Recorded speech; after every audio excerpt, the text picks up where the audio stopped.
I found out something very unsettling about Harry.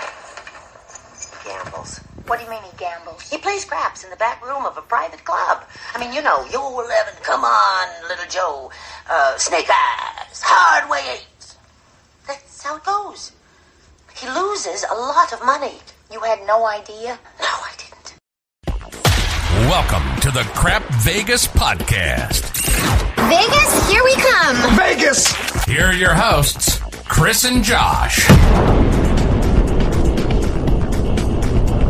Hello, everyone. It is July 19th, and this is episode number 7 of the Crap Vegas podcast.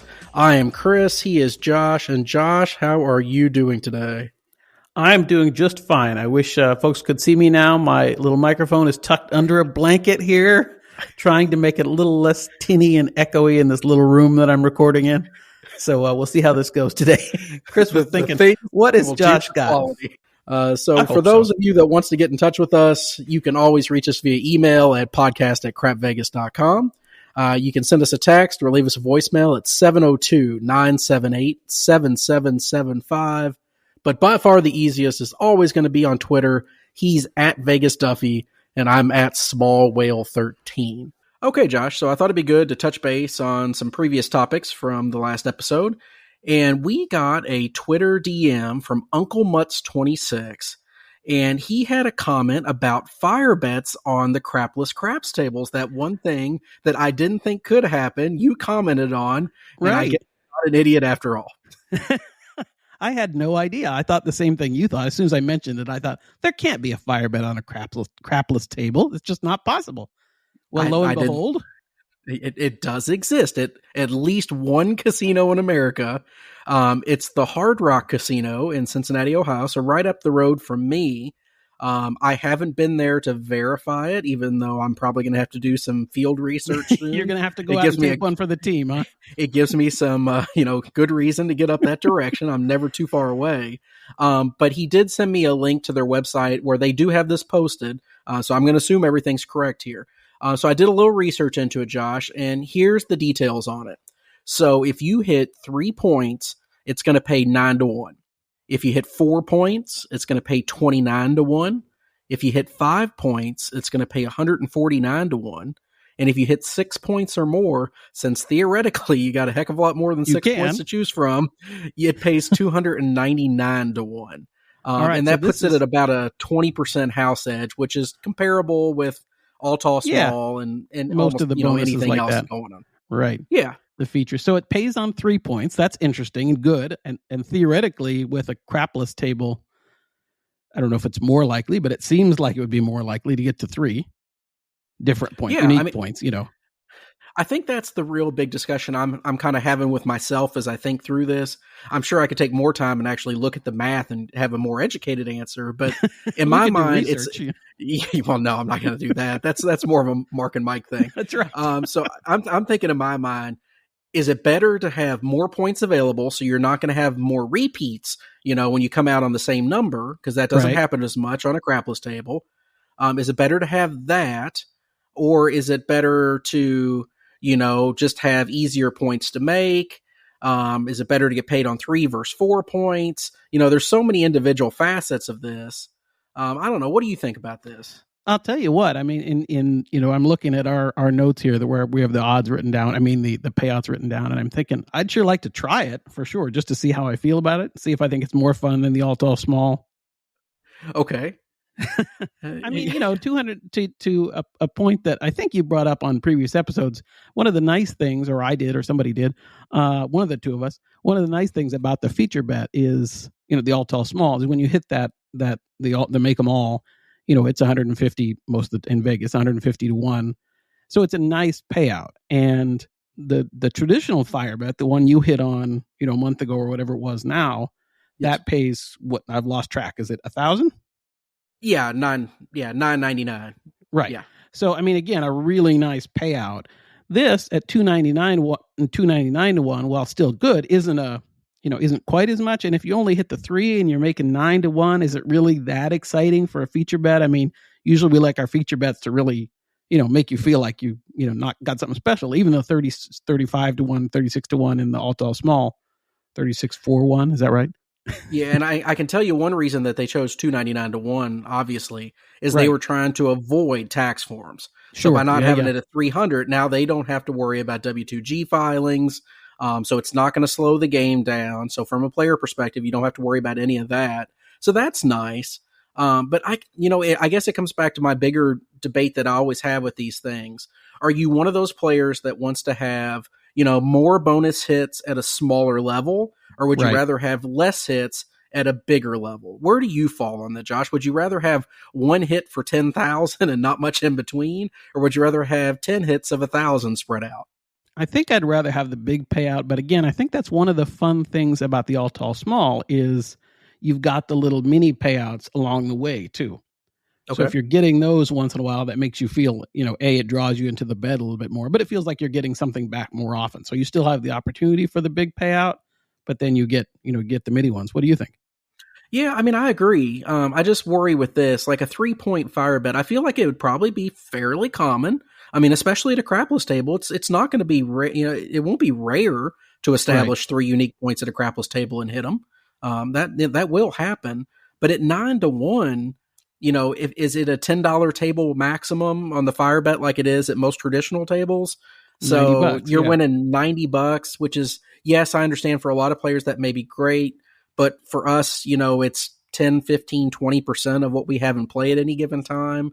It's not really enough to move the needle in any one direction. At that point, Right. it doesn't really matter if we hit it or not. It's no different for us than if we have a $90 8, for example. Yeah, it's just like get an extra hit on a box number. Exactly. So it doesn't feel like I'm really doing anything. That's why I kind of like the traditional fire bet payouts more, because at least if you hit, a 4-point fire, you're getting, $400 or so, whatever it may be. Or, if you're hitting a 5-point, you're getting $2,500. You're getting some real money here that actually can help you. It might pay for a roll or multiple rolls depending on what it is. So I don't know. I thought it was interesting. I'm thankful that Uncle Mutt sent us that information, because for sure. I didn't think it was possible, but obviously it is. Made my dumb question sound good. Yes, you're a very smart man. So thank you, Uncle Mutz, for sending that in. We really do appreciate it. Yeah, thanks. And I can't wait, Chris, until you get a chance to go out there and test it out. I want to hear what you think. I'm sure I will throw plenty of money away on it. The only other thing that we wanted to touch base on, and this is really just me wanting to touch base on it, Chris, a couple this episodes has been driving ago, Chris crazy. It has. Sorry, Chris. And I still haven't even, and I keep saying I'm going to go back and re-record that section of this episode where I messed up and forgot to mention this, but I still haven't done it because I've been busy. But we talked a couple episodes ago about gambling and taxes. And everything that we said during that episode was correct. However, we omitted something that is rather important for a lot of people. One thing that I had in my notes that I failed to mention because we just got busy and I overlooked it is you can't deduct gambling losses if you don't itemize your deductions in general on your federal tax form. So if you're not filling out a Schedule A each year when you do your taxes, there is no way for you to deduct these gambling losses. So that is important for a lot of people. It doesn't pop up in my life because I'm always an itemizer. And a lot of the people that I've helped in the past with taxes, even though I hate taxes and it's not my area, typically they're itemizers as well. So it's never really been something I've had to worry about. But that is a great point. I think I got at least 40 emails and DMs and other things from people saying, you forgot to mention this. Yes, I did. My bad. Believe me, we're going to make far more mistakes than this, and this is relatively small. And as Josh said, we are not until somebody gets audited. Yes. Check out this podcast. Chris told me I could deduct them, so this is BS.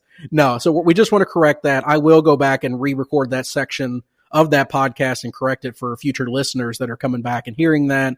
But we just wanted to touch base on that and remind everybody. And I think we've put it out on Twitter at least 4 or 5 times now at this point to remind people. So I think we finally covered our bases, Josh. We're in the clear and now we're, error free again. Sure. What could go wrong? Yeah, absolutely nothing. Okay, Josh. So let's get into the real meat and the potatoes. So after the last episode that we recorded, I took off on a trip for Vegas, and I was actually in and out before you guys even heard the last episode that we released. So I thought we'd at least spend a minute talking about that trip. It wasn't too terribly eventful for me. It was financially disastrous, but that's okay. But I know Josh had a couple questions he held off on even asking me personally so he could ask me on here. So what do you got, Josh? Well, I'll try to keep my questions. I won't. We'll just try and focus on the good parts of your trip. So first of all, so let's skip ahead to the end. No. Yeah, Chris texted me that he got to ride in the Phantom on the way to the Wynn. I did. I think that's the default transportation for me now. But I found out a little bit more information though, Josh. As I was standing outside talking to one of those people out there, that call cars, and I don't know the fancy term. The valet type. Yeah. I mean, he was kind of a valet sort of person, but you know what I'm talking. He's got a whistle. He's got things happening. As I'm sitting there talking to him, waiting for a car, there was a backup of, I don't know, 5 or 6 other players. They were waiting for transportation as well. And when he asked my name, and got all that stuff, and he called on his radio to try to get the car up here, he asked how many was in my party. And as soon as I said it was just me, they almost immediately sent the Phantom, because I think most other parties that were leaving had 4 or 5 people, or, 5 or 6 bags. They had a lot that they were trying to transport between Wynn and the airport. So I'm starting to wonder if the Phantom is the default car for people that are, smaller parties. Just one or two people, right? Now, I mean, that makes me feel less valued, so I'm not going to assume that's what I was going to say. Correct. But that being said, I do think that plays into it. I'm not willing to go with that for just that very reason. I like to think it's because we're special. Your dreams. Oh, they can fit 4 or 5 people in the Phantom. It's it's fine. Sure, yeah. Uh-huh. But anyway, that's how you got started. So you started off on a good note. Yeah, my first 10 minutes were terrific. And correct me if I'm wrong, but you said that not only was the World Series of Poker going on while you were there, but the NBA Summer League was there. Is that right? So it was a busy weekend. It was crowded. And you could definitely tell what was going on. A lot of poker players around town. And those people have a tendency to throw a lot of money around typically when they're not at the World Series of Poker. And a lot of basketball players. Right? Oh, yeah, Mr. Beast. I mean, it's the father of 3 that are big YouTube followers. I mean, yeah. Got to meet Mr. Beast for just a quick second, say hi to him, hey, Jimmy, my kids are big fans. And of course, this guy's like 15 years younger than me. And he's like, what's this boomer talking to me for? That's for full disclosure. I had to ask Chris who Mr. Beast who was. Who is Mr. Beast? Yeah. Yeah. We're the cool hip podcast of the day. Let's talk about Bruce Boxleitner some more, Chris. Yeah. See, that's before me. So we have got to find that middle range, like Saved by the Bell-ish sort of era. That's what I was growing up with. So no, it was pretty cool, but there was a lot of people around. Yeah, no, it makes sense. I have in my notes that even though the first day didn't go great for you, you met a couple guys that you ended up playing craps with a fair bit over the weekend. Is that right? Josh, if we had doppelgangers, I found them. I'm telling you right now, because not only that, but one of their names was Josh. So, I mean, to make it a little bit crazier, they were 2 guys that were roughly in our same age range. They were, 40 to 50-ish. 2 friends from Texas that always come up and play at the Wynn together. They play the exact same style as we do. The deal, they tip the same way that we do. They have the same kind of jokey personality, I think, that we do.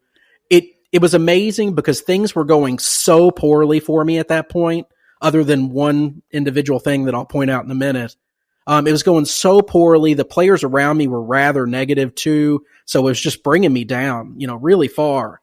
And then I landed on a table with these guys for the second time. I'd met them the day before on Friday. And I landed on a table like, oh yeah, I remember you from yesterday. Chris, right? Yeah. And so we said hi again.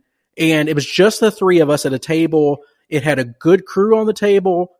And it's like everything changed. All of a sudden, for 45 minutes, we couldn't do anything wrong. That's very cool. Yeah, I mean, now granted, it flipped back around in the last 45 minutes. We couldn't do anything right. But, for that 45 minutes or an hour, it was just awesome fun. We had a great time. Dealers made a lot of money. It was by far the best session that we had, even though I made nothing off of it from an enjoyment standpoint. And you said these guys were kind of dice setters, right? Well, yeah. And then usually that would, I would have had something negative to say. I'm baiting honestly, Chris here. And I had forgot about that until you just said this. Wow, maybe I didn't like him as much as I thought I did. No, they always, and Josh, it was even worse than that. So they were always standing stick left, the 2 of them, when they played. And they would actually take turns throwing out of that spot. So one would come up and grab it with his right hand, set it properly, and do his little toss. And he'd shoot, and whatever would happen would happen. And then when his buddy, who was set up to the left of him in the next rack over, he would walk all the way to the other side of the table down by me where I was, down straight out on the other side. And his buddy would slide into his spot and start setting his dice and throwing them down. It was the funniest thing. I've never seen people actively do that together. I'm not saying it created all sorts of amazing rolls for us. It didn't. It did make me chuckle, but because they were nice guys, I sure as hell wasn't going to say anything, and we had a great time. Well, Chris, I don't know about you, but kind of since we've started doing the podcast and since I've, poked around into a little more, craps groups on Facebook and all this kind of thing, I never quite realized the extent of the passion of the dice setting community. Oh, there's a lot of them, Josh. And as we said on one of our early episodes, neither Chris nor I are really believers in dice setting as working, if that's fair to say, Chris. But what I'll say, and Chris is probably going to join me in this, I think, is that if dice setting is working, I don't mean it's working, but I mean if you're setting the dice and having a good roll, I want to be part of that. I'm not, a good roll is a good roll, and if it's because of dice setting or not because of dice setting, I'll take whatever I can get. Yes, what do you think, Chris? I mean if we get good rolls, I don't care what you do with the dice. I mean, right. You can set them any way you want. You can kiss them. You can blow on them. You can do that little thing where you throw them off the wall and shake them 100 times so you find I don't care what you do as long as at the end of the day you get a good roll. Right. And that's kind of my thinking about, if you believe dice setting works, it's not, I'm not going to fight you too hard on that. And, I hope to be part of your great roll. That's all I have to say. And, what I don't want to see is I don't like the people that are selling their services as teaching you how to dice set and that kind of thing. I'm not really supportive of that at all, but that's a completely different path that I think we might even hit on later in the episode with something else. Yeah. If you're trying to, push a product over some make-believe system or something that you've created or something that can never be mathematically proven, that's a slightly different situation. And no, I'm not going to support you in those. My only thing is at a table, as long as whatever it is that you want to do with them, you do it relatively quickly, and you get those dice out and thrown, I'm good. If it takes more than 30 seconds after they've sent you the dice for you to throw it, okay, well, we might have a problem here. I don't have that kind of time. And unless you're really good. Well, I mean, I guess, yeah, if you can hit some numbers, then maybe I'll tolerate it. But heaven forbid you 7 out, then no, we're done. So the other thing, Chris, that I wanted to mention, just that my notes from what Chris was texting me, throughout his trip, and one thing that came up early on, he had a bad session at the craps table, and he went and played some Heidi, and had a nice session on Heidi, and won a little back. And somebody on Twitter this week brought up kind of my use of Heidi as tilt protection from craps. In that, if craps is not going well, that's when I'll go and play Heidi, and he referred to it as as tilt protection. And I'd never thought of it that way, but that's exactly what it is for me. And I think that worked a little bit for you. Just not that you're going to win on any slot machine or particularly on Heidi, the one that I like to play, but just that it can sometimes, anytime you want to take a break from the table, if it's going bad, it's not a bad idea. And if it means going to sit at your favorite slot machine and throw a little money in there, that can help too. Yeah, I don't think there's anything that you can do wrong getting away from the table for a little bit if it's not going well, whether that's playing a slot, playing a completely different game, getting a meal, walking to your room, walking around the casino floor, using the restroom, whatever it is that you want to do just to take a break, if not even mentally, is a good thing. And honestly, we talked about this a little bit. I think that's the worst part about you not being on these trips is I don't have that guy that's poking me saying, hey, let's step away for a second. Because then I become, I'll get them. I'll show you, like you did on your last trip of the last day. I'll take another marker. I'll show them. Yeah, I really showed them. I got that statement today. I really showed them. There is a danger to sometimes being by yourself too. If you're there's no little voice on your shoulder saying, man, maybe we should take a break here. But yeah, getting away and playing a slot machine or anything like that is always a good idea. And I'm always going to highly encourage that. The other thing I was going to say, Chris, that when you were talking about that, it reminded me. So you said you got asked, speaking of gambling by yourself, you got asked all the time where I was. Josh, It popped up a lot. It did. Most dealers wanted to know, where's your brother at? I'm flattered. Not my brother. But they did want to know where my brother was, or my compadre. Wondering where you were. Same thing with floors, walking over, wondering why I was playing by myself. So it did pop up over and over again. I think I answered that at least 20 times over the weekend. Every time a new dealer would walk up to the table, oh, hey, where's Josh? Yeah, he's at home trying to stay married, and then somebody else would walk over, where's Josh? Yeah, trying to stay married, and I'd keep having the same conversation over and over again. So yes, it appears that we are a couple in Vegas in that scene. We're a Vegas couple. So we come as a pair. Yeah. And you had, you told me a couple times you came close to hitting the all tall small. I will talk about a good session you had, but you said a couple times you were one number away and people hedged it, which goes back to our conversation from last week, I think, or last episode, I think, and about people hedging the final It's like number. They were trying to test me to see if I had changed my opinion on it. We got one number away from the ATS, I think 3 times over the weekend, and every time it was a box number. And every time somebody at the table hedged. 2 of the times it was with those brothers. Well, I'm calling them brothers, but they're not brothers, just kind of like people do with us. But 2 of the times it was with them, it's like an 8 and 9. And both times at least one of them hedged it for a few thousand. And then the third time actually leads into probably the strangest thing that just kind of happened over the weekend, which it was good financially for me, but it's just the guy's luck just, I don't understand it. So we're playing at a table. It's not going well at all. Literally, it was a crew that you would love, Josh. It was Nick, and I think Christy, and I can't remember who the third was, but just a really solid crew that everybody enjoys. Right. But every time, it was just me at the table for a long time, for probably 25, 30 minutes. Nobody else was there. Every time I touch the dice, it's 0.7, 0.7. I mean, we're talking 15, 20 rolls in a row. Right. That's what was happening. I couldn't do anything right. It did not matter. So, I took a break, walked away from the table for a little bit. I can't remember if I played a slot or something like that for a little bit, but I came back. I went to the other side of the table because obviously that's going to change my luck and make it significantly better. And I played down there for 5 minutes or so, and same thing, 0.7, 0.7, 0.7, getting killed. And I was like, I'm not taking another marker at the table, but I had like $1,000 left or something. A kid walks up to the table.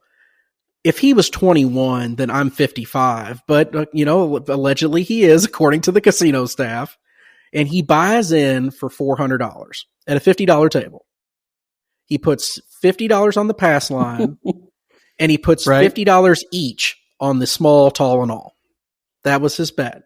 He gets the dice. He starts throwing. No place bets, no odds. He just starts throwing. And, 6, 7 rolls later, he hits the point and gets paid, even money on his pass line bet. And that's all great. And everything's still going well. I was like, okay, well, at least we finally hit some numbers for the first time in forever. Good for this kid. Maybe he'll buy some, buy some numbers. Those are always great feelings. Yeah. Yeah. It was really exciting. So we come back out and he sets his point.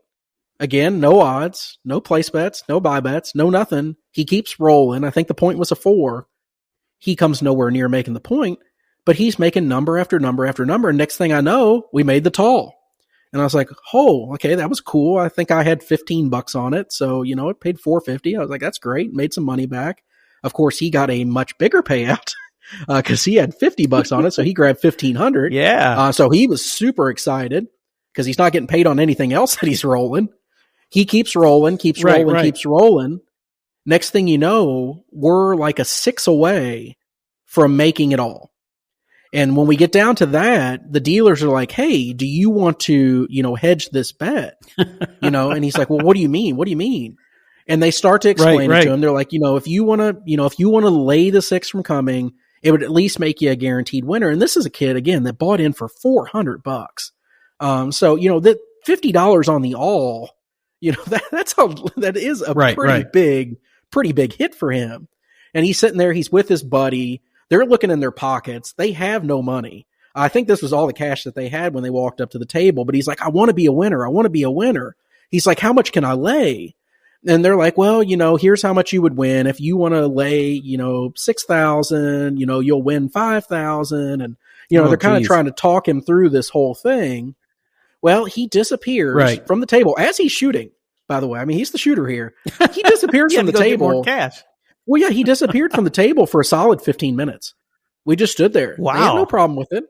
I mean, I think at one point, the floor looked over to me. He's like, are you good with this? You got an issue with this? I was like, what do you want me to do? I mean, he's made me money and nobody else has. And I'm sure as hell not taking the dice from him. Boy, that would be a disaster. I was like, no, I'm good. Yeah, so I just kind of walked around, talked to some people for a little bit. Eventually, him and his buddy come back with like 3,000 or 4,000. I can't remember which one it was. They ended up laying it for 3,000 or 4,000. He gets the dice sent to him. The next roll, he makes the number and makes them all. So, I mean, it stinks for him that he did lay it because it cut into his profits a little bit. But the kid only made 3 bets at the table, all ridiculous bets that shouldn't win. I know that. And they all won. So, I mean, boy, he had good for him. Yeah, I mean, he had a terrific day. You know, he made over 10 grand and everything was, you know, great in the world for him. So that was by far the best roll that I saw all weekend. I made a little bit of money back off of it. I'm sure I gave it back shortly after.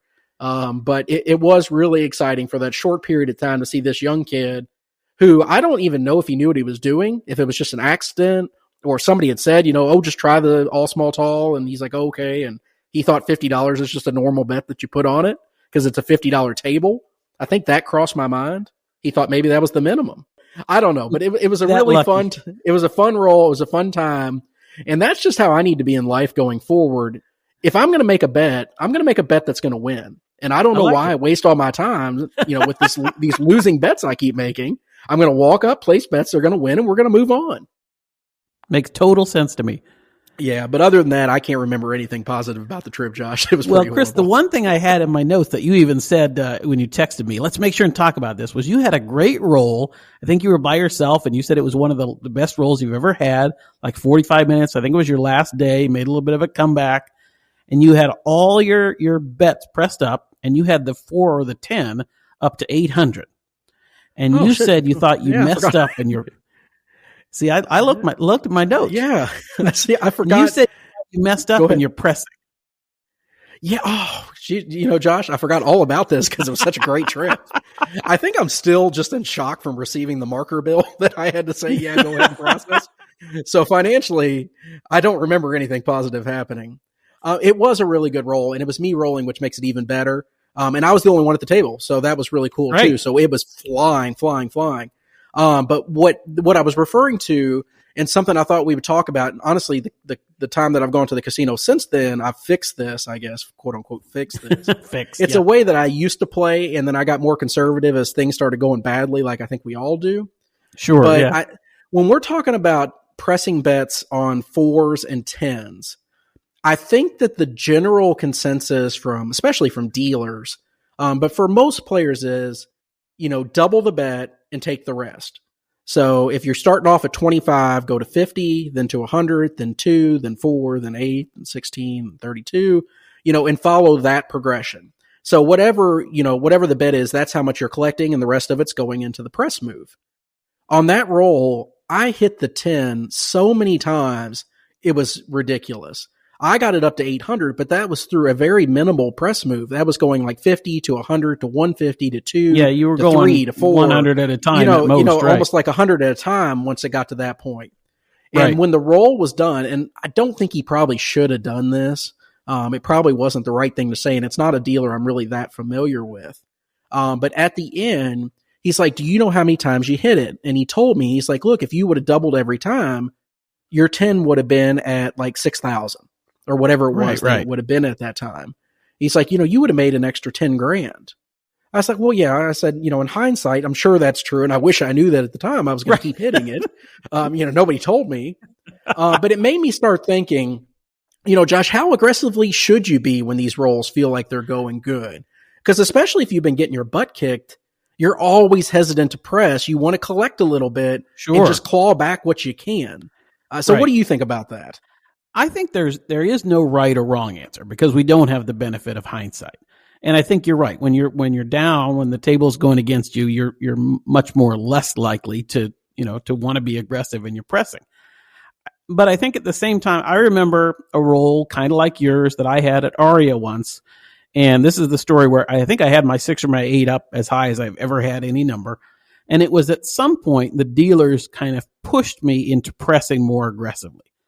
And their point was, if you continue to press at your normal 1 unit press or your, maybe 2 unit press, when the bets get up that high, you're taking a lot back. Yes, but you're not taking advantage of that good roll. And, mathematically, the more you press, the more likely you are to lose that large amount that you'd have, otherwise in your pocket. So there's that.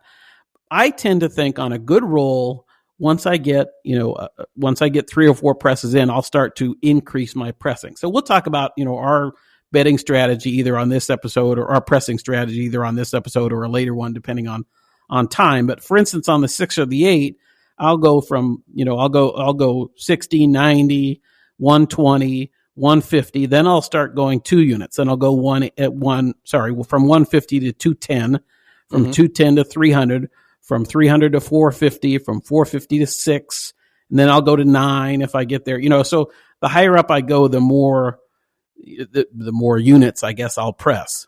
What do you think? I do the exact same thing. I do the exact same progression that you described, and it's probably because I learned to play craps from you. So this is what I saw. Monkey see, I'm not monkey necessarily do. a good teacher. I'm usually a little bit more aggressive in my 4 and 10 pressing than you are. I think I've seen in the past.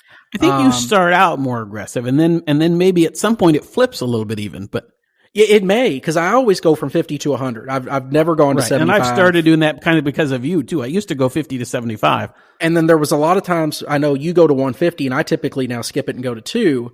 But yeah, I guess it's all that, you feel like, oh, I can collect something, finally get some money back.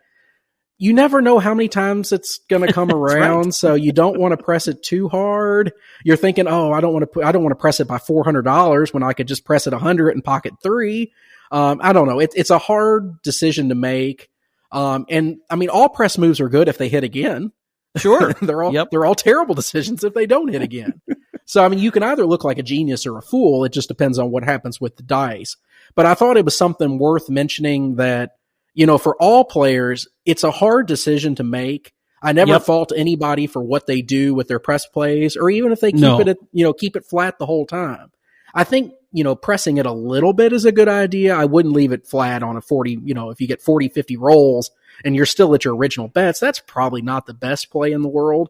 Once you've got your buy-in back on that roll, play with that money a little bit and try to make a little bit more. I was going to say, I'm also not one of those people, though, and I played with one of these guys over the weekend that, every time something would hit, if they were a $60 6, full press, they go to 120. It hit again, 240. Right. Well, so they're pocketing 10 and 20 bucks at a time. Well, I mean, at some point, you got to collect something or these press moves are worthless. So, I mean, I'm not doing that either. So, I don't know, Josh. I don't. Well, let's be honest. I mean, part of the reason we're place bettors is because we like the action. Sure. We like the action of as many numbers as we are. And part of that liking the action, it means wanting to be, if the roll is going well and there's a big roll, we want to capture that big roll. So, I mean, pressing is also part of just the enjoyment of, how we like to play craps, which is not necessarily, not at all, the most conservative way to play. And, so I think some of it goes into the kind of person you are and what you like on the craps table too, as far as how aggressive you want to be. I mean, I feel bad for those people that, we get in on a half hour, 40-minute roll and they haven't pressed at all because they really haven't made much.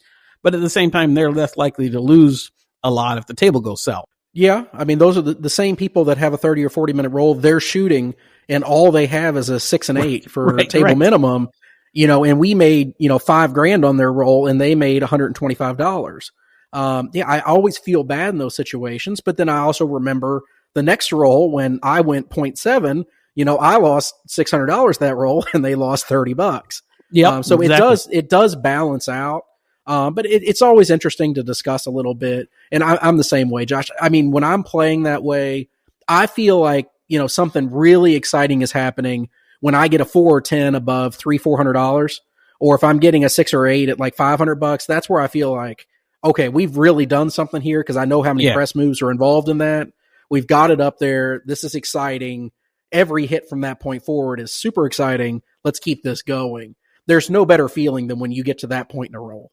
Right. Absolutely. What I try and do, when I get the 6 up to 300, let's say, I'll oftentimes collect once, at a level like that, just so I can and take some of that, bigger money back for one roll, and then maybe I'll press more aggressively even the next roll. Oh, that's smart. Good. Yeah, I like when it gets up a little bit to take one once in a while. Yeah, you got to remind me to do that because I always forget that step of it. But that's why I need you there to have. Yeah, I hear you. So, do you have anything else about that trip you wanted to ask? I no, other than else. I think those were the highlights of the things you texted me that I wanted to bring up that I thought people might like. And you got the Phantom back to the airport again. I did. Yeah, it came right up waiting for me when I asked. So that was good. And when we say Phantom, by the way, if you haven't followed, it's a Rolls-Royce Phantom. Wynn has a fleet of them, and they're beautiful cars. Oh, they're beautiful cars. Yeah, that starlight ceiling is just romantic, and just can't be matched when I'm sitting back there by myself. Okay, Josh, let's jump ahead. So we got a question on crapvegas.com on our forums asking, why do we place the 5 and 9 instead of buying them? You want to tackle it? Well, I can tackle it a little bit. And correct me if I'm wrong, I'm not all that familiar with the intricacies of buying the 5 and 9 because most of the time that's not an option as far as I know in Las Vegas. At least where you would pay the VIG only on the win.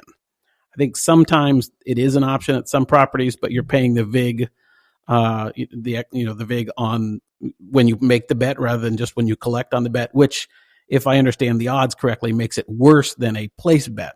If you're able to pay the VIG only on a win, then it's better than a place bet. But as far as I know, it's not really an option at the places I play in Vegas, and that's why I don't even think about it. It doesn't cross my radar much. What about you, Chris? Yeah, the only place I've heard it offered is Biloxi. And I don't even know how many properties there it's offered at. It may just be 1 or 2 properties. I think it's not pretty all regularly offered in Biloxi. Yeah, but I don't know the situation on the VIG. That I don't know either. And honestly, maybe shame on me, but I don't even think about when I go to a new property asking if I can buy the 5 or 9 because I assume the answer is no. That's me too. But I think, and I have to check Wizard of Odds. I haven't checked, but I believe that if you can buy the 5 or 9 and pay the VIG only on a win, then it's actually better odds than placing it, but not if you're paying the VIG before. Yeah, absolutely. I can't think of a situation where it wouldn't be unless it's some very small bet level that it wouldn't make sense. But right. Yeah, I would think that that's always the case for the most part. So I think the quick answer to your question is if we could buy it, we would buy it. But that's not an option in most places that we play. Definitely nowhere that I've been has that ever been a thing. I haven't been to Biloxi, so it's just not crossed my radar. But I know I've heard people talking about it down there. So I guess, Josh, when we go on our trip down there, we're going to have to start buying some 5s and 9s. And every once in a while, maybe we should just ask about it just to see. It's not a bad idea. I just, quite frankly, am just kind of lazy in the way, and playing the way I'm used to and don't even think of it. So on Twitter, we got a question from Seattle Sports World, which is right up your alley, I guess. He said, what is the best way to enjoy the Frog Lake Light Show at the Wynn? And full disclosure, I was going to say full disclosure before you even answer this question. It's been outside my window at the Wynn multiple times, and I had no idea what it was, nor have I actually even watched it. So I can tell you one answer is to watch it from your room. But Josh, I'll let you take it from there. Well, I'm not too far off you, Chris. Occasionally I've seen it outside my window, but I have seen it in person a few times, and it is a really neat show to go and see if you can. There's a couple different ways that I know of to do it. One, the SW Steakhouse is, a really good steakhouse at Wynn that I recommend, but it also has a view, depending on where you're sitting, of I don't know if there's outside seating there or not. They might be, but even from inside, you can see the lake and see the show from inside. So that's one option. And then there's also the Lakeside restaurant that I think is the same thing. You can see the show from there. And then, of course, the new, what's it called? Aft. The new replaced Parasol Downs. You should be able to see it nicely from there. So either of those, and that's an outside, I think that's now, all outside with canopies over you or umbrellas over you, whatever. So you can see the show from outside. I'm not sure if the two restaurants you can sit outside or not. You might be able to, but either way, those are the 3 that I thought of. Okay, Seattle Sports World. So I guess you can either get a room at the Wynn and look out your window, or you can go to one of the restaurants Josh recommended, and you'll be all set. Okay, Josh, so the next question that we got from a couple people was asking about offers and comparing them with friends or others across the internet, just to look at what they're getting versus what you're getting. And I know this is something that you and I do, pretty regularly. Is when we get, emailed offers to us or paper offers that we're getting, we'll share it with one another and talk about it. And it can be a point of either, pure jubilation, pure frustration. It can be a point of hatred. A lot of feelings can come out of doing this. Absolutely. No, it's kind of fun. And as we got this question, I was thinking about, sharing offers with people and comparing offers and things like that. I think there's a plus and a minus to it. I think there's the fun side, the positive side is, if somebody like you who gets similar offers, and it's fun to kind of see, I got this offer from Wynn or MGM or whoever, and did you get it? And hopefully you did, and that kind of thing. And it's also helpful to, kind of validates the value that the casino places in you, if that means anything to you, and the fact that they're seeing, to use us as an example, they're seeing Chris the same way they see me, or vice versa. And we're both, being treated roughly the same. And it's nice to see that. And it's also fun. And Chris, as you said, it's fun just for us to, if I get an offer from Plaza, and I'm not saying anything bad about Plaza, but Chris hasn't played there, so he doesn't get offers. So I'll shoot him a screenshot of my offer from Plaza, and he might shoot me a screenshot from his offer from someplace in Biloxi or wherever. And it's fun to compare those. What do you think, Chris?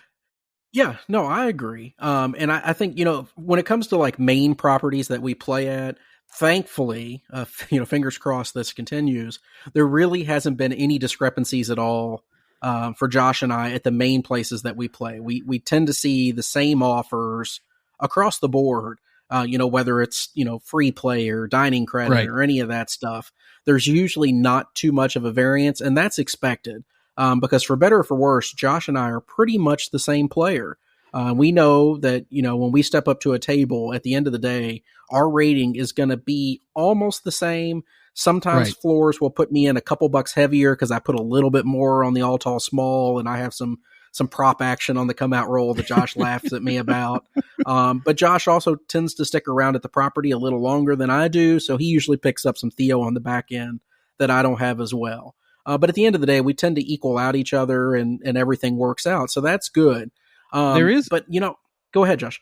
Oh, sorry. I was just going to say there is, two things. First of all, I think you get a nicer stateroom on the cruise that MGM offers than I do. Oh, good. You get a balcony and I only get an interior room. Oh, well, I take them up on that, every chance I can. Exactly. So there is that. But no, I was going to say, lost my train of thought here. I was going to say the only downside is, and this has happened to us a few times at different properties, I will get an offer or Chris will get an offer before I do.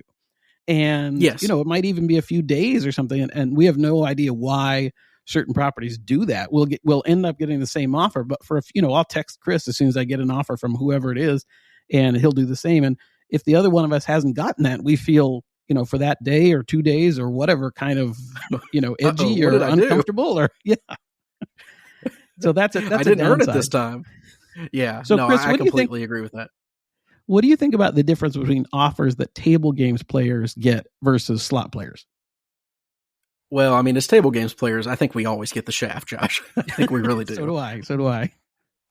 Slot players, they're so much more predictable. At the end of the day, they know what they're going to get off those people. They know, if they know what they're bringing, usually they know how much they're going to make. They may have a winning session here or there if they hit a jackpot, but for the most part, they're very predictable people. The tables games players, who knows what's going to happen? They may hit a nice, streak of positive variance, and they may hit them really hard, or they may get their butt kicked and lose 4 times what their Theo is. Or so, what I was going to say is you might, as a table games player, you might blow through your bankroll in an hour, yes, as an extreme example, and you're done. Whereas normally you would accumulate a lot more Theo, but if you've blown through the bankroll that fast, you might just go home early or whatever. Whereas a slot player is much less likely to have those peaks and valleys are less extreme, I think.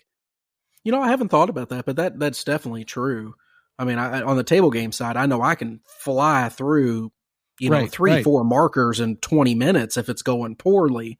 And to if go you're a through that slot- kind of, I was going to say, to go through that kind of money on a slot, I mean, it Right. would take me hours. So, Well, if you're playing, $5 a spin or $10 a spin or whatever it is, it's still going to take you on average X. And I don't have any idea what the period of time is, but the casino can pretty much count. If you're a $10 a pull player, and your normal spend is whatever it is, the casino can kind of count on a certain number of hours that you'll play. With the table game, it's not necessarily the case. no, I agree. I mean, all I've ever seen in past is that slot players typically always get a heck of a lot more than table games players ever do.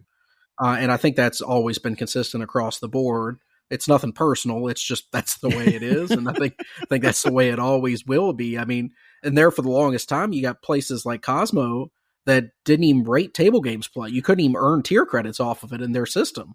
I mean, so they actively discourage table games players in their system. So, I mean, that's actually something, Chris, that has kept me away from staying and playing at Cosmo. And you and I haven't talked about this off air, and I'd be curious, with the shift to MGM, it probably doesn't matter as much anymore. But part of the reason I never wanted to try Cosmo is I always heard that the table games ratings were terrible and, that kind of thing.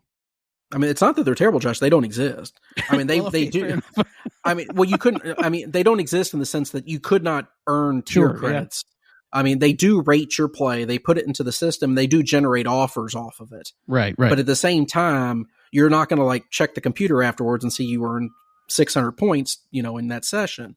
What they would do occasionally for certain players is if you were their lowest tier, they could advance you to the next tier based off of your play, even without slot play. So they could move you up in the system just based off of your play, based off maybe some sort of theoretical tier points that you may have earned. But yeah, it's something I think most table games players that are, big on systems, would probably want to stay away from. But yes, of course, with MGM now, that may all change if they do ever fully morph into the MGM rewards program.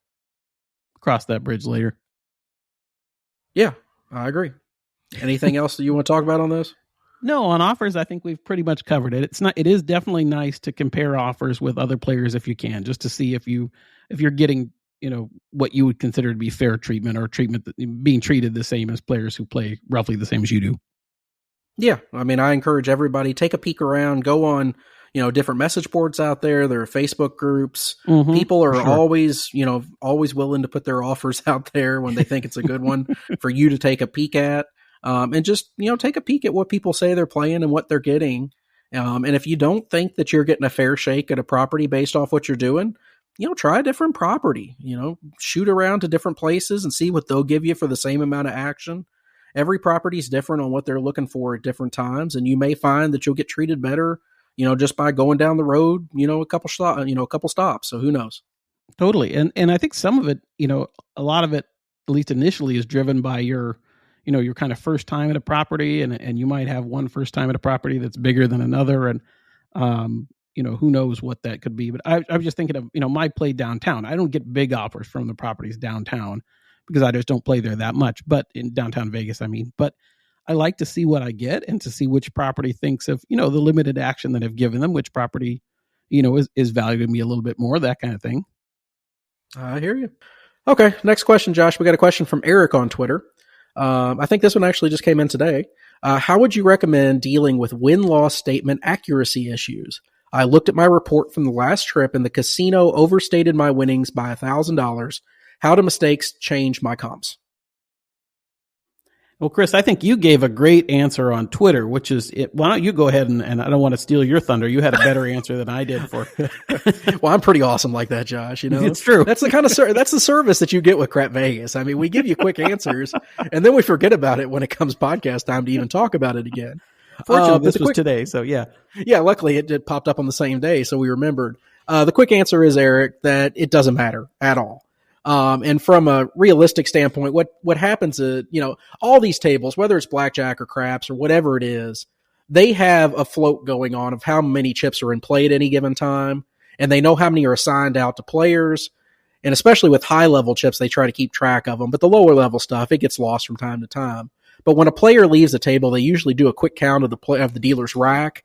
And if something's missing, so if they're missing $500 or $700 or whatever it is, they just assign it to the last person that left the table. That's the easiest thing for them to do. It gets them back in balance. and they can move on. Does it affect you at all? No. It shows that you maybe won more money than you really did. That's not that big of a deal. Unless they did it every single trip and you kept showing up as a winner when you were a loser, that could cause problems in the future, because if you're a habitual winner, they're going to think you're cheating. But outside of that, it has no effect on... It would. Yeah, it's like, what are you talking about? I get killed every time I come and you say I'm a winner. Outside of that, how can I be cheating? I've lost 20 grand every trip. That would be a really interesting thing to happen. But beyond that, no, your comps are all based on your theoretical loss. It doesn't matter what your win or loss actually was or what they show in the computer. Those statements are all just, for your own marketing purposes, for you to have some sort of vague idea of what's going on. So don't even worry about it. It's not worth mentioning.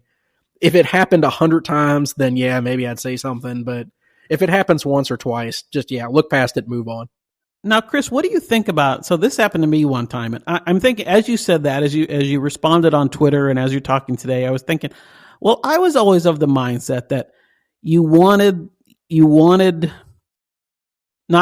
to lose, but you at least wanted the casino to believe that you lost if you didn't, or that you lost a little bit more than you did, or that kind of thing, because it could help you in back end comps or that kind of thing, and it would be more, it doesn't, as you said, it doesn't change your theo, but it might change the way that a casino looks at you if they saw you lost, $5,000 instead of $4,000, for example. The story go ahead. I guess it could matter.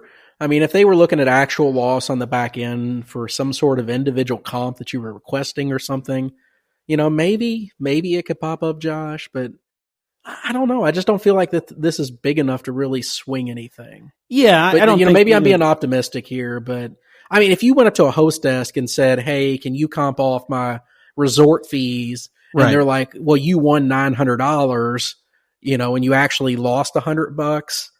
I mean, I don't know. I'd have to know what your theo is and, how you really played. No, I get you. Maybe. I think that it might help on the back end a little bit if you have a loss. I don't think an extra, the $1,000 win makes much difference. But and the example that I wanted, or the story I wanted to tell, I told Chris I had a little story.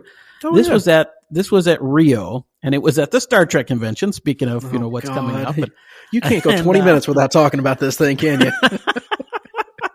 I was playing with a just by a different story for a different day, but I was playing with an actor that's been in some episodes of Star Trek, and he and I were shooting some craps together, and he didn't have a player's card, at Caesars, and I did.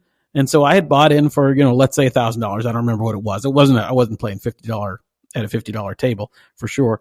I don't think they have them at Rio. But I was probably playing, quarter on the line, 135 and so on. So I bought in for $1,000, and the person I was playing with, I think, bought in for about the same thing. And we played for a long time, and, several hours. And then finally he left, and I colored up soon afterwards. And the boxman came up and said, just wanted to let you know, I gave you credit for that other guy's buy-in because he didn't have a card. Yeah. So, and whatever, let's say it was $1,000. I don't remember what it was. That means that I, in the eyes of the casino, I bought in for $1,000 more than I did, which would give me, $1,000 less, or give me an increased loss of $1,000, or an increased, less win of $1,000.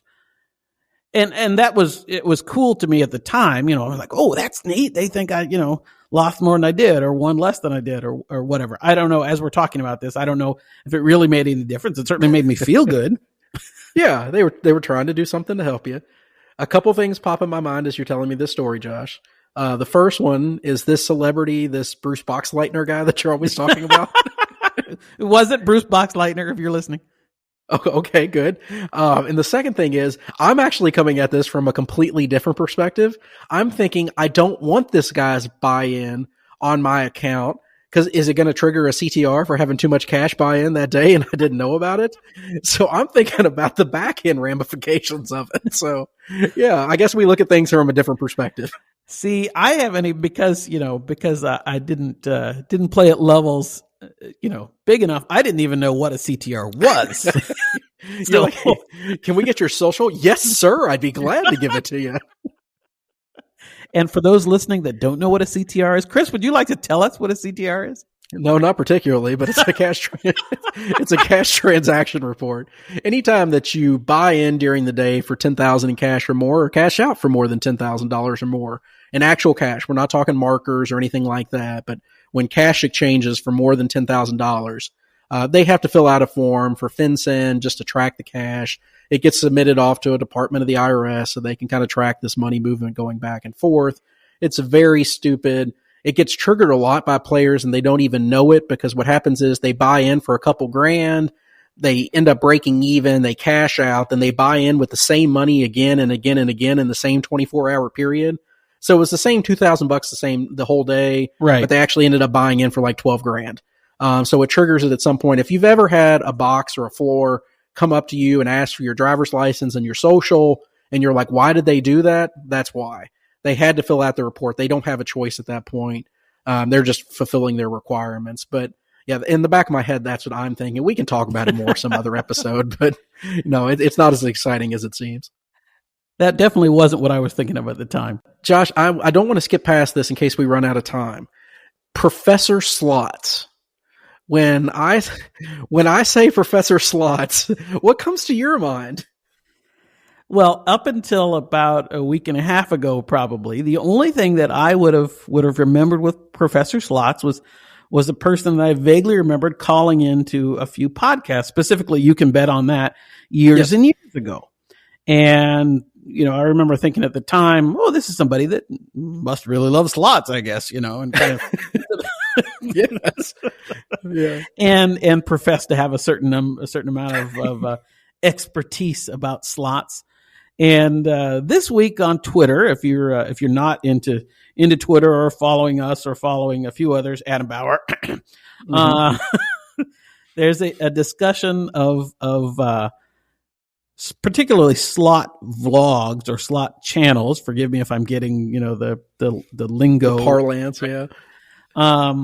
And some of them, not all of them by any means, but some of them maybe being disingenuous in what, and this doesn't just apply to slots. I would say this for table games as well, but channels or vlogs or whoever offering promises, or what would you say, Chris? Promises they can't keep as far as, it runs the gamut, Josh. I mean, you're talking, there's channels that, are having virtual group pulls where people are literally sending in thousands of dollars.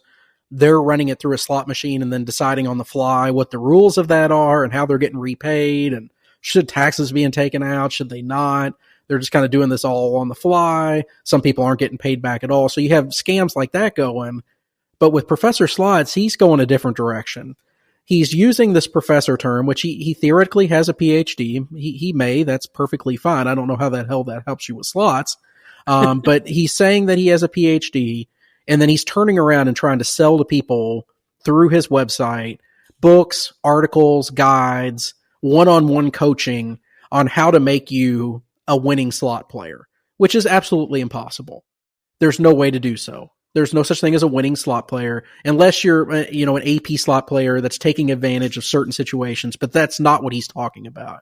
Right. He sells systems that are just complete BS is all it is, and for a lot of money. And the problem is the people that he takes advantage of are the same people that all these slot people take advantage of. They're people that probably don't have the money to give away. This is like their last hope. It's like, oh my gosh, I got $200. If this guy can teach me, maybe I have a shot to turn it around. I mean, he's taking advantage of the worst kind of people. It just drives me insane. He'll never actually provide any support to what he does. There's no mathematical backing of here's what I do and here's how I do it and here's how you're going to actually win. There'll be a legal disclosure for you, Josh, that tells you that he's not responsible for your losses, even if you follow his system to the T. Right. It really bothers me that people are doing this. And it all started because at Travel Fanboy, Adam Bauer on Twitter started linking people to all this, whatever it is, these scams on YouTube involving the slot community and all this drama that exists. Right. Between, Brian Christopher and his slots and these guys that are scammers and all. And I'm not saying Brian Christopher's a scammer. But he, based on some videos, he may be, who knows? But all this stuff, it all led me to the same place on YouTube that I do want to give a plug to this channel because I give this guy credit. I don't watch YouTube videos. I really don't watch stuff like this because I really don't care about slots. But there is a YouTube channel called Easy Life Slot Jackpots. And this guy just kills it. He's very entertaining. He does his research. I'm sure he's got a team of researchers behind him that are providing him with even more information. But he presents his case in a very legalized way, Josh. He presents his argument. He gives his facts. He gives his conclusion. And, it all comes together. And you come away hating these people, as I think you should.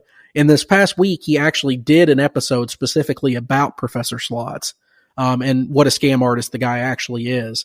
I encourage you all to watch that video on his YouTube channel. But I think the greater takeaway to all this is, if somebody's trying to sell you a system for almost anything out there, be a little hesitant to send these people money. Try to do some research and talk to some people that have actually done it. The problem is all these people are moderating their own comments and only keeping the good stuff. Right. And the problem is, if he has 10 people buy the system, one of them is going to get lucky and win their first time just out of pure luck. And they're going to send him a video and make a post and say this thing's great. It worked perfectly. And he's going to market the hell out of that. But you'll never hear from those other 9 that got screwed and he blocked. So just, please show some hesitancies towards these things. If somebody's asking you for money, for a system or even these group slot pools, stay away from that. Just either go to the casino yourself or use it for something else. It's just not a good idea. Yeah, I feel the same way, Chris. I'm my biggest concern is obviously for people that think it's, that think this is the ticket to, to great wealth, is following this person's system or that person's system of, how to play slot machines or how to throw dice or, and I'm not saying you shouldn't pay for, I was thinking about this as far as being a craps player. If somebody said, Josh, I'll pay you $100 or $500 or whatever to teach me how to play craps. Okay, fine. I wouldn't charge for that normally, but if somebody wanted to charge me, to pay me money to teach them to play craps or whatever, I'm just fine. I'll teach you the rules of the game and maybe hopefully have fun with it and that kind of thing.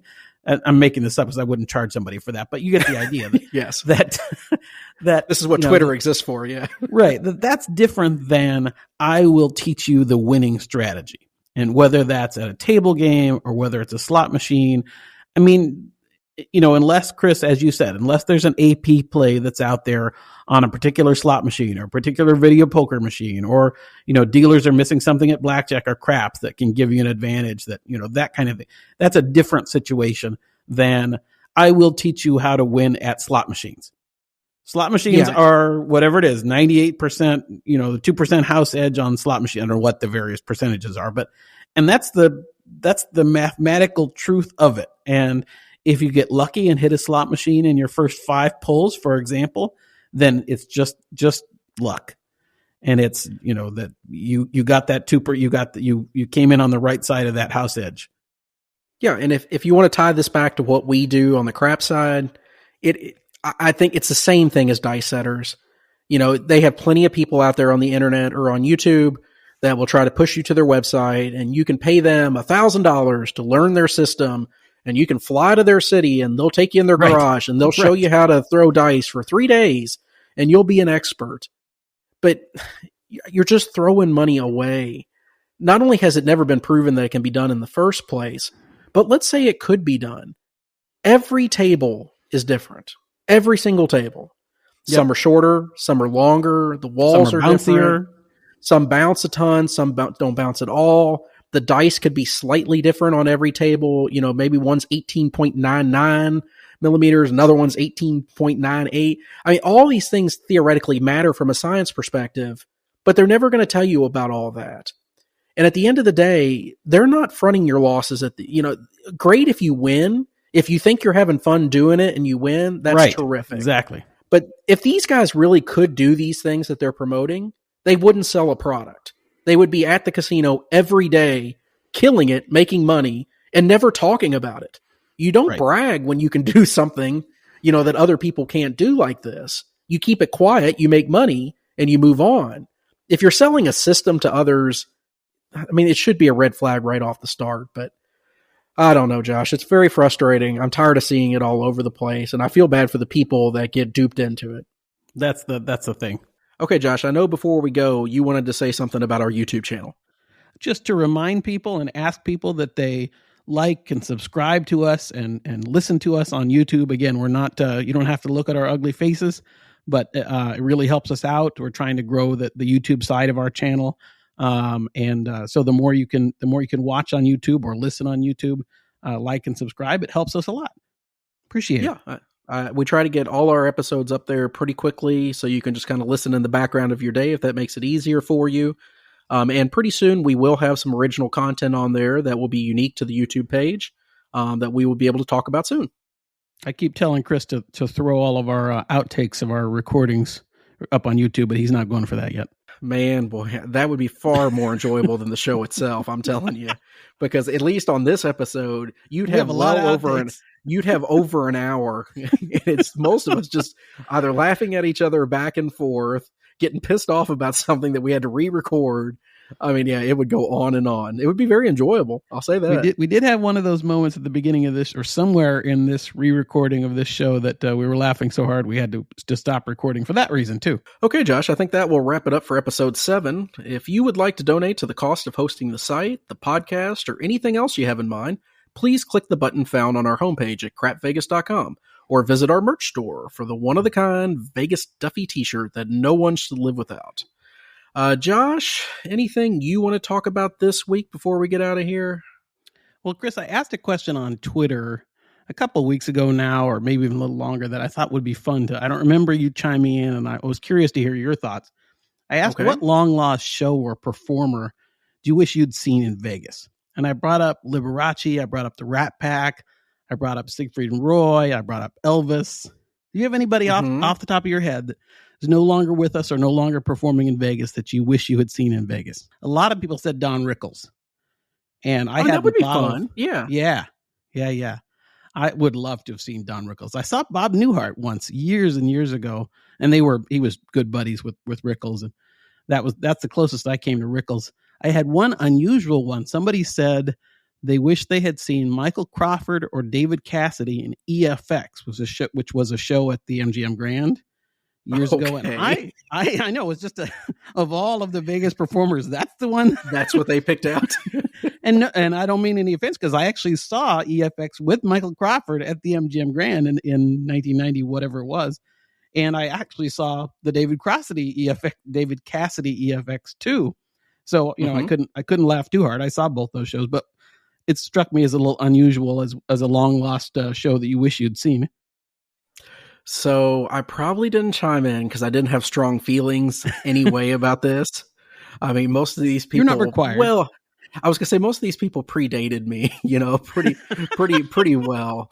I mean, Bob Newhart. This is my chance to bring up Bruce Boxleitner again. Is this a Bruce Boxleitner third reference of the episode? I think. I think Bob Newhart, if I remember watching from my grandmother, he was a very kind of deadpan humor sort of guy, right? He was, which is usually my style. So maybe that would have been good for me. I'm not a huge Elvis fan. I never have been. I just don't get the fascination with him. I guess it was just and the hate mail to yeah. Elvis and Dice Setters, Vegas, they're right there together for me. No, so I don't know. There's nothing that jumps out at me. I always wanted to see Siegfried and Roy, and and never got to see that. So maybe that'd be kind of cool to check out. I'm big on magic shows, other than idiots like Chris Angel. But I don't know. If something pops up in my mind, I'll throw it on Twitter. But as of now, there's nothing that really I'm really distraught that I missed.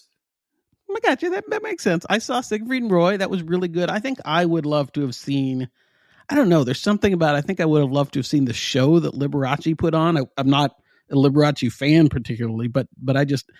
The little clips that I've seen on YouTube every once in a while, that kind of thing. He put on one, quite a show, and obviously the Rat Pack. I mean, can you imagine being, and this isn't even the show, but can you imagine having one of the members of the Rat Pack deal blackjack to you, which is what they did? No, that would be really cool. No, I'm sure that's absolutely amazing, and I'm sure Liberace's production value was just over the top.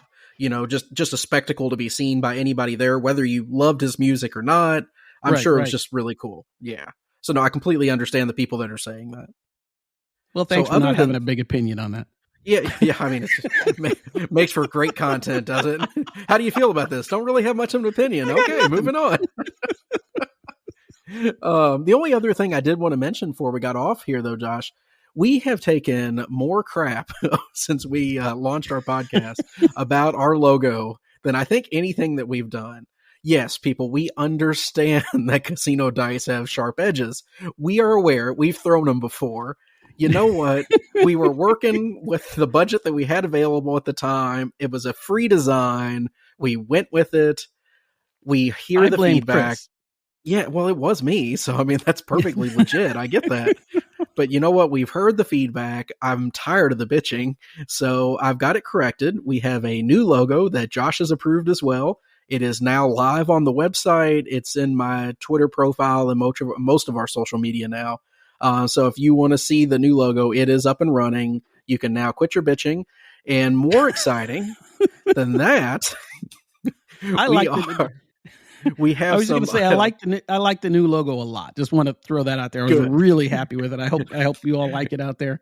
Good. I don't care if anybody else likes it because it's out there and I'm not changing it again. So get used to it. As far as we know, the dice are rectangular, squared edges, not round. Sharp edges. They are. The pips are correct. The pips, opposite sides of the dice add up to 8. They add up to 8.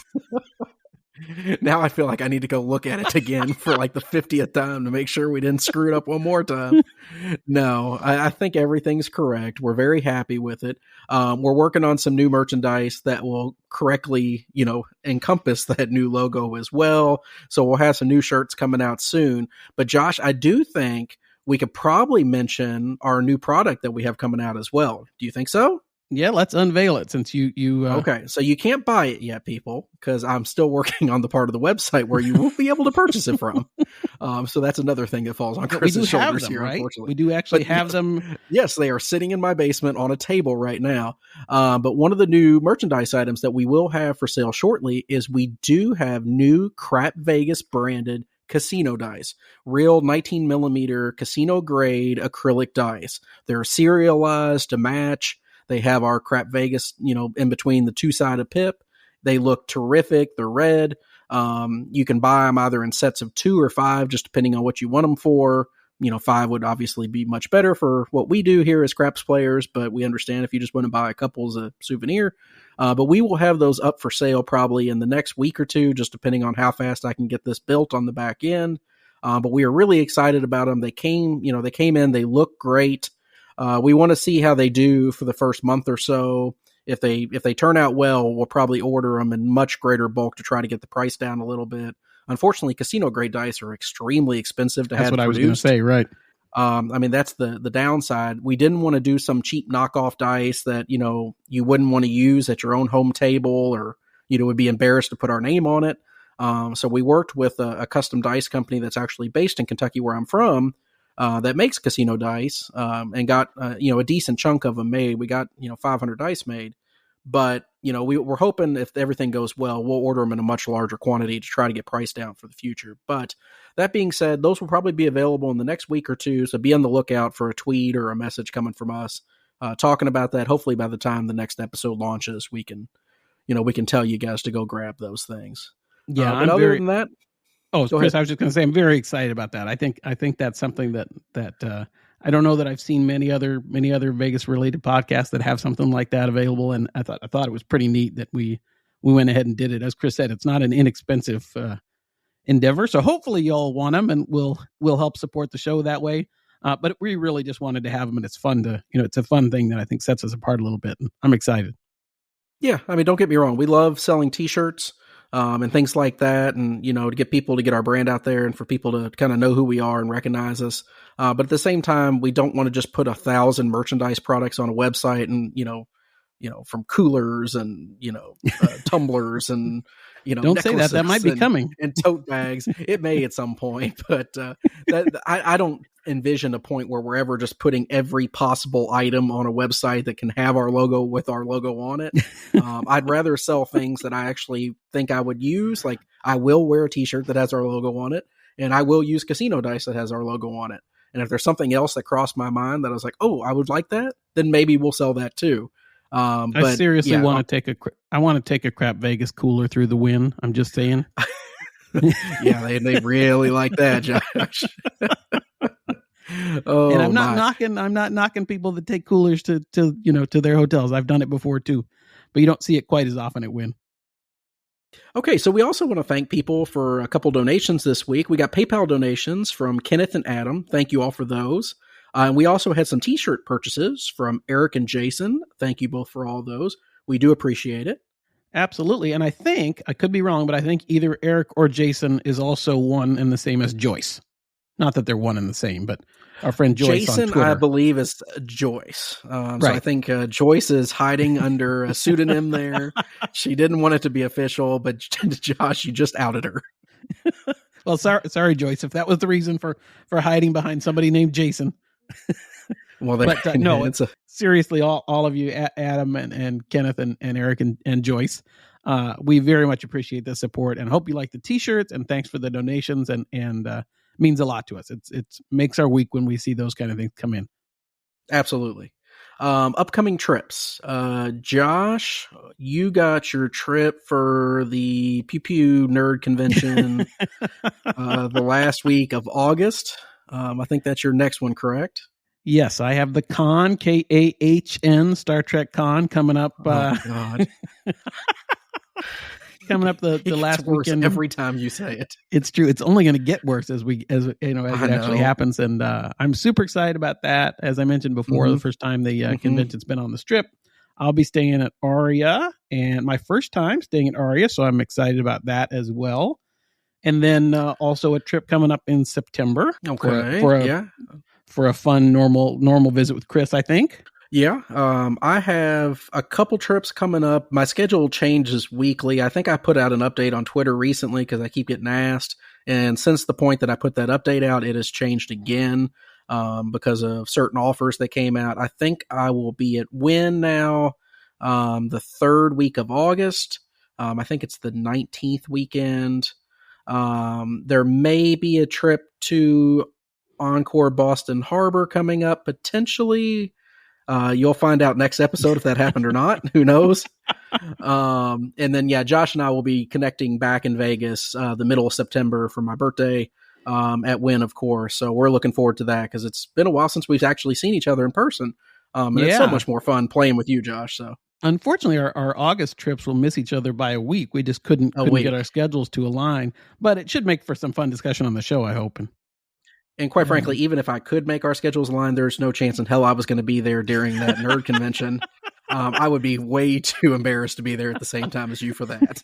So I would have told you no. It's only anyways. like 6,000 people. It's not, it's not one of the big, huge Vegas conventions, but I can't believe there's 6,000 people in America that would even do that. Are you kidding? There's like 4 or 5 Star Trek shows on right now, Chris. Oh my God. Yeah. What on like Me TV or one of these other channels that exist?